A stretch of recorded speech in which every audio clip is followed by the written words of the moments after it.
Reserve nation divided, one nation, one policy. नमस्कार दोस्तों, आज हम बात करने वाले एक ऐसे मुद्दे की जो भारत पर सबसे बड़ी बहसों में से एक है, आरक्षण यानी कि रिजर्वेशन अंग्रेजी में कहते हैं इसको। देखिए, मैं कोई राजनीतिक एजेंडा नहीं चला रहा हूँ, न मैं किसी पार्टी का सपोर्टर हूँ, न मैं किसी पार्टी का एंटी सपोर्टर हूँ। बस फैक्ट के आधार पर बात करने जा रहा हूँ। जैसे आप रोज देखते हैं न्यूज में हेडलाइंस आती हैं, लेकिन असली कहानी छिपी रहती है और वो असली कहानी लाखों युवाओं की जिंदगी को प्रभावित कर रही है। तो चलिए बिना किसी बायस के स्टेप बाय स्टेप समझते हैं। सबसे पहले, आरक्षण आज भी जरूरी क्यों है? सच तो यह है कि 2026 में भी भारत में जाति आधारित भेदभाव खत्म नहीं हुआ है। एससी एसटी कम्युनिटी के साथ अत्याचार अभी भी होते हैं। गांव में अलग थलग उनको रखा जाता है। जात ऊंची जातियों का अहंकार अभी भी कायम है गांव में। जैसे कि एक हम उदाहरण समझते हैं, एक ऐसे गांव में अलग थलग उनको रखा जाता है। ठीक, मान लीजिए गांव के बीच में से नहर गई है। नहर के इस तरफ के लोग ऊंची जाति के लोग, नहर के इस तरफ के लोग नीची जाति के लोग रहते हैं।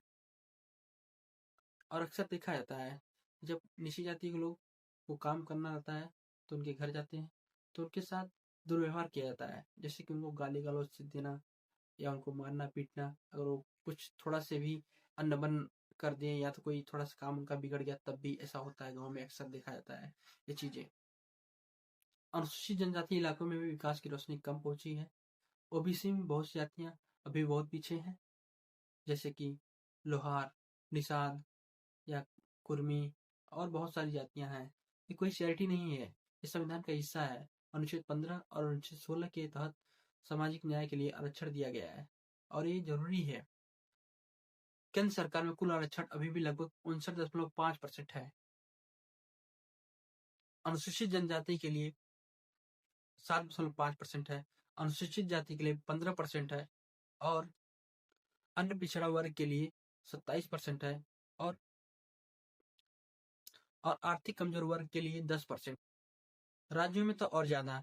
तमिलनाडु में 69%। बिहार सुप्रीम कोर्ट ने इंदिरा साहनी केस में 50% की कैप लगाई थी, लेकिन ईडब्ल्यूएस के बाद वो भी क्रॉस हो गई है। अब सबसे बड़ा सवाल, लाभ किसको मिल रहा है? ओबीसी में रोहिणी कमीशन की रिपोर्ट के मुताबिक सिर्फ 25% जातियां जो हैं 97 सीटें खा रही हैं। बाकी 75% ओबीसी को बहुत कम फायदा हो रहा है। एससी एसटी में क्रीमी लेयर का कोई नियम नहीं है, यानी जिनके परिवार में करोड़ों की प्रॉपर्टी है, बड़े पोस्ट हैं, वो भी बार बार आरक्षण ले रहे हैं। जैसे कि टीना नाभी, एंड्रिया नाभी, इन दोनों के पेरेंट्स थे, ग्रेड ए ऑफिसर थे। 2024 से 2025 की बहस में जस्टिस बी आर गवाई ने साफ कहा, क्रीमी लेयर एससी एसटी में भी लगना चाहिए, क्योंकि अगर वही अमीर परिवार बार बार फायदा लेगा तो असली गरीब और पिछड़ा कैसे आगे आएगा। 2024 के लैंडमार्क जजमेंट में कोर्ट ने एससी एसटी में सब क्लासिफिकेशन को अलाउड किया और क्रीमी लेयर एक्सक्लूड करने की सलाह दी। हायर एजुकेशन में क्या हाल है? एआईएसएचई रिपोर्ट के मुताबिक एससी एसटी ओबीसी की एनरोलमेंट अब 60.8% हो गई है। जनरल कैटेगरी सिर्फ 39% के आसपास, यानी रिजर्व कैटेगरी अब हायर एजुकेशन में बहुमत बन चुकी है।